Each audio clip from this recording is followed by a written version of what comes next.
Hi everyone, I'm here with Andrew from Zeitgeiser Games, and we're going to talk about their newly released game, Conquest Tactics. Hi. So Conquest Tactics is a strategy card game played on a battlefield grid board. You move troops around and you spend tactical points to move and attack and to deploy new troops. You have victory conditions that you're trying to achieve. You have 4 that you have selected and have put in your deck. You have to achieve 3 of them to actually win. They can be different from your opponent, so you're going to be pursuing different things. It could be to destroy a base or invade another side of the field. So it gives you a lot of options for how you'd like to win. I can go ahead and set up for you. So one of the things that makes our game different from a lot of card games is you don't draw a random starting hand. You actually choose 20 points worth of troops to start out with. So just for example, You're free to choose any. They just need to be in that point value. Level 0 or level 1. So we have up to level 3 troops right now, but they have to be level 0, level 1 to start with. Another feature we have is that you can level troops up, so that's a great way to cheaply get stronger guys out on the field. So you just select, it's going to do a random assortment here. You're also going to pull out, in the beginning of the game, your 3 trophies, which are the white rim cards. That's what you need to win the game.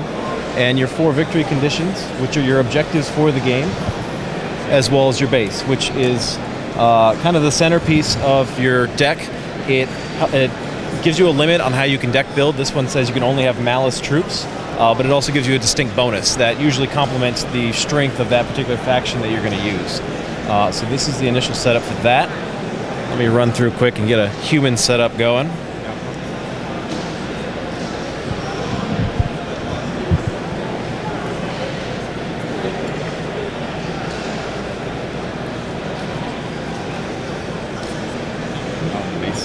Yeah, pull those out as well. So those can go over there. Base can go anywhere. You deploy in your first 2 rows. It's called your deployment zone. So you're going to have different victory conditions there as well. So turns in Conquest Tactics are simultaneous. So you're going to be following the steps of the Triumph. It's our turn sequence simultaneously. So you generate tactical points. You start with 5 in the beginning. Resupply your hand, so you draw a hand of 5. Every turn.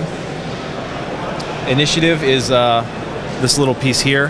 That goes back and forth each turn and is kind of a tiebreaker for who gets to go first. So I will take that first. Up the field is a free movement phase, so you can just get troops closer and start engaging in battle. So if we have all these guys lined up.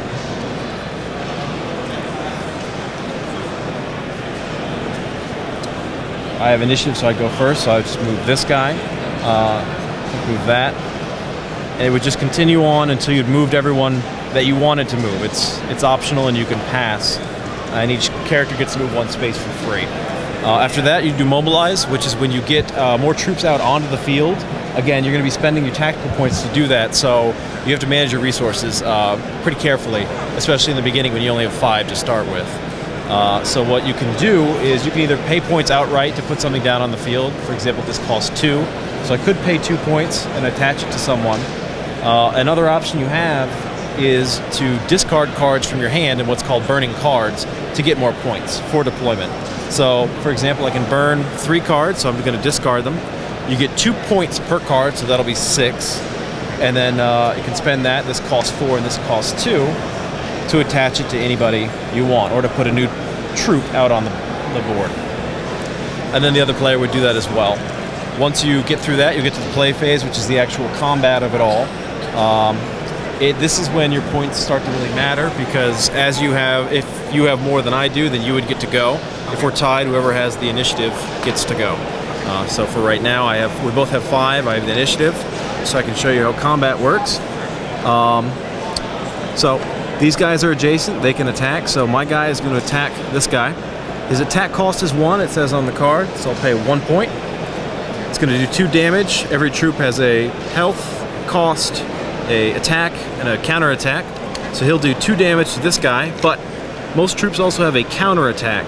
So this guy is going to actually hit back for 1 damage. So you can never kind of get away scot-free if you're in melee attacks.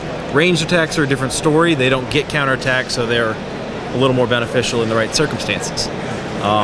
So I spent 1 point to do that. Now you'd be able to go and do your moves, and it goes back and forth for whoever has more points at the moment until we both get down to 0. At which point we would flip over our spells and skills so that we could use them again next turn, and then start the turn phase over, generating 7 points instead of 5. It goes up by every 2 points every turn, so that you have a escalating sense of battle.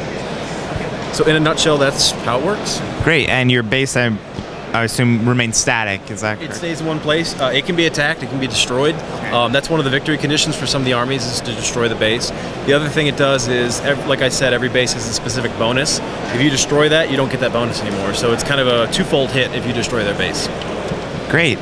And so it appears there's different factions of it, or different armies? Factions right now. We have the Malice, which are kind of the evil horde of this world. We have the Humans, which are kind of jack of all trades, and then we have what we consider our flagship race. It's back. The Kabora, which are the giant rhino people. They're stronger, they're more expensive, a little slower to upgrade, but they can get quite powerful. Great. And so I know this is newly released here at Origins.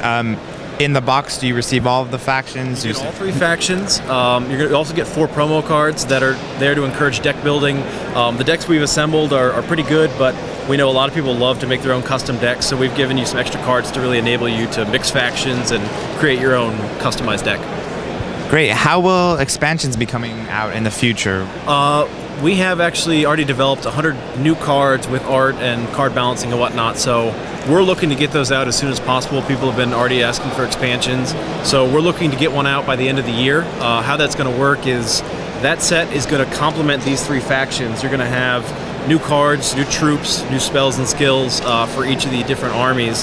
And then next year we're going to release a new set similar to this one that's going to have 2 new factions as well as new cards for all the old factions. So about every year we're going to try and release about 2 new factions. Great. And it's not a blind purchase, you're purchasing? It's not. Everything in this box is everything that exists in the game right now. It's fixed, you know exactly what you're getting, and it's always going to be that way. All expansions are going to be every copy of the card you need to play the game. Awesome. So we recently talked about on the iOS Board Games blog that Conquest Tactics actually has been announced for an iOS version as well. Can you tell us a little bit about that? Sure. So we did a Kickstarter campaign early this year to raise money for some new boxes to really give it that finishing touch.